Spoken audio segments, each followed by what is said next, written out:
very much. It's always worrying when you miss the introduction because you don't know what somebody said about you.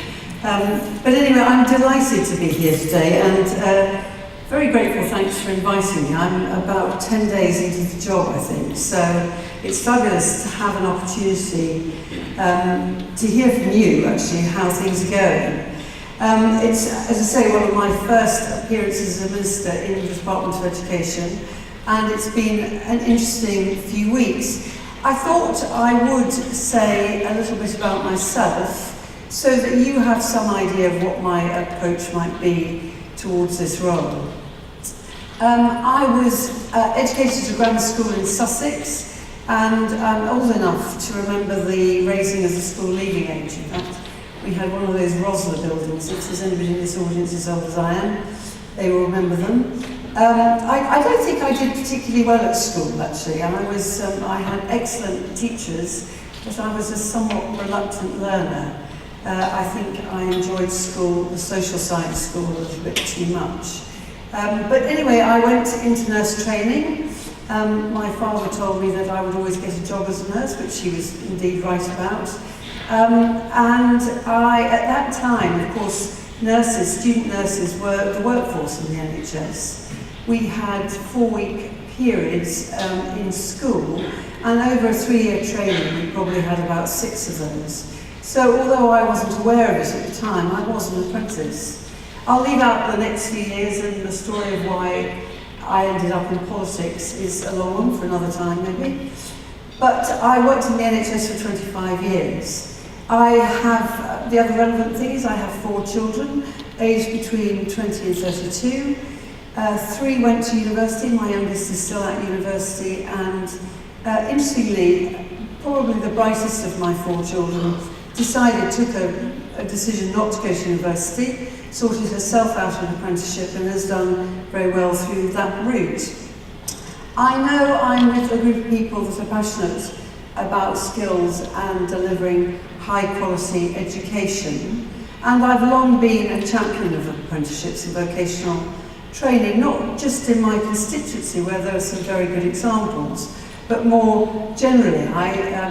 During the general election, we had a hustings at the university which is in my patch, and when I pointed out to an audience of academics and university students that we're always talking about the 50% that go to university but rarely give as much attention to the 50% that don't, it didn't necessarily go down terribly well, but it is genuinely what I believe.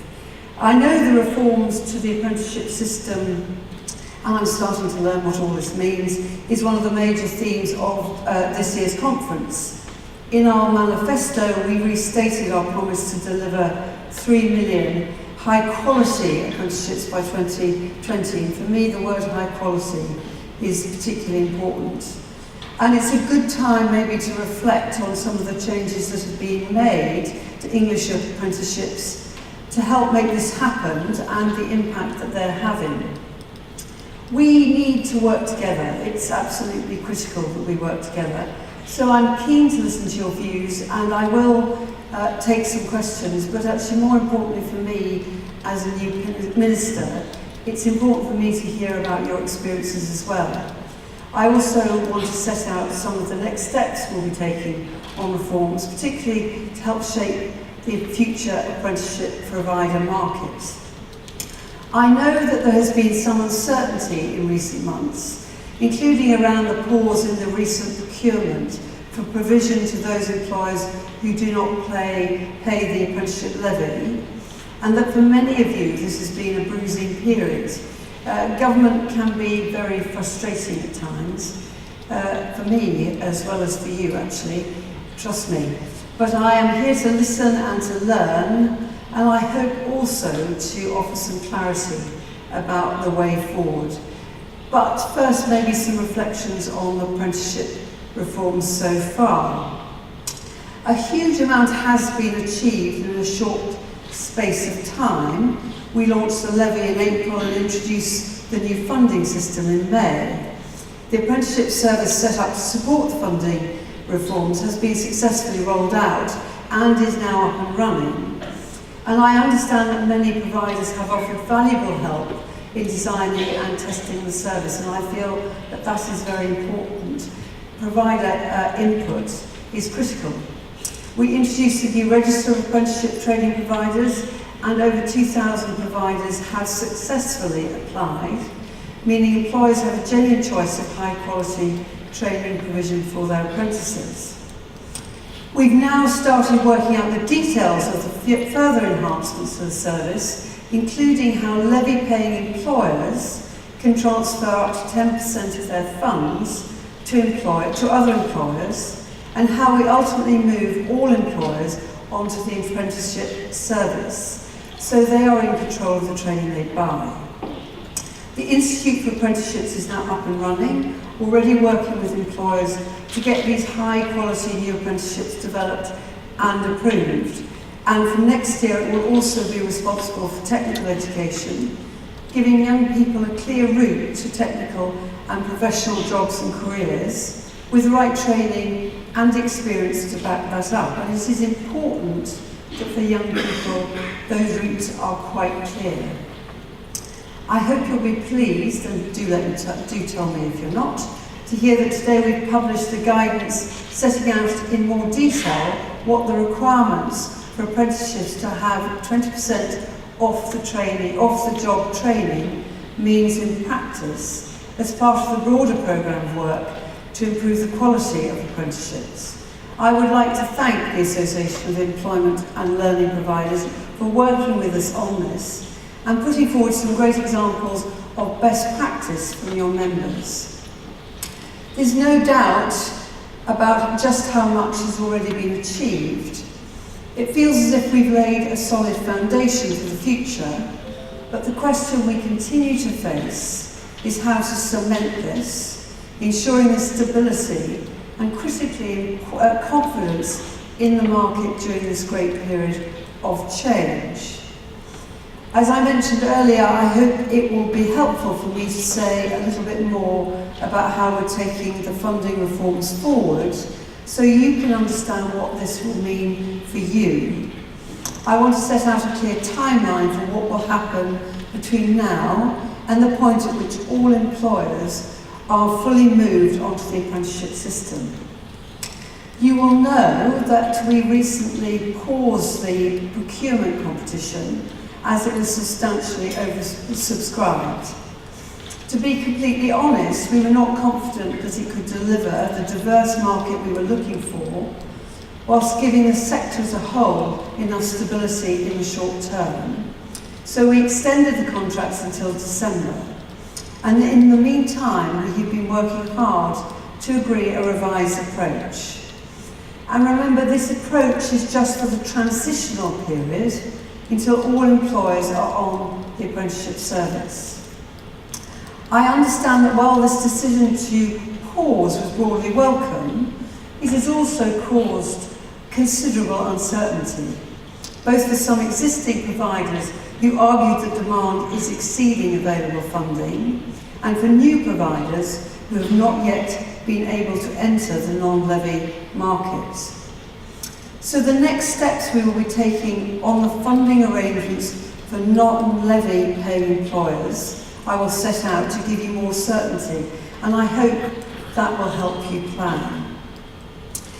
I will be responding within the next week to providers who've made business cases to adjust the amount of funding they were awarded in the contract extensions.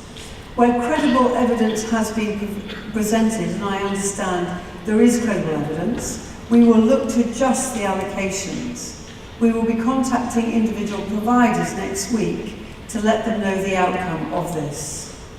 Secondly, I can also confirm that we plan to bring forward the first performance management point from August to July, so that we can review current delivery and consider whether additional funding can be made available where there is clear evidence of unmet need from demand from employers. The Education and Skills Funding Agency will give you more details on the timing for this shortly. I hesitate to use the words I have been given, but I do hope that this news will be welcome by many of you. Thirdly, I want to let you know how we are taking forward the procurement. In the light of the unprecedented demand for non-levy apprenticeship contracts, we have looked again at whether the current procurement can give the diverse market we are looking for, while giving the sector as a whole enough stability as we move to a fully employer-led system. We have concluded that it does not. Therefore, we will be launching a new procurement at the end of July and cancelling the current procurement. We intend that the new procurement contracts will cover the period from January 2018 to April 2019, the date by which we aim to bring all employers onto the apprenticeship service. While the new procurement is open, we will not be reopening the register of apprenticeship training providers for new applications. We have already opened the register twice for applications so far, and think that this has given providers a good opportunity to apply and show us the quality of their provision, whilst also delivering a sufficient number of providers to bid for the invitation to tender. More details on the procurement process and deadlines will be finalised and announced shortly before the new procurement is formally launched. I hope these moves will give you all more certainty in the approach we are taking to apprenticeships and wider adult further education funding in the months ahead. Nothing is perfect, but from what I've heard, there has been some excellent work done to put in place the apprenticeship reforms. No change is easy.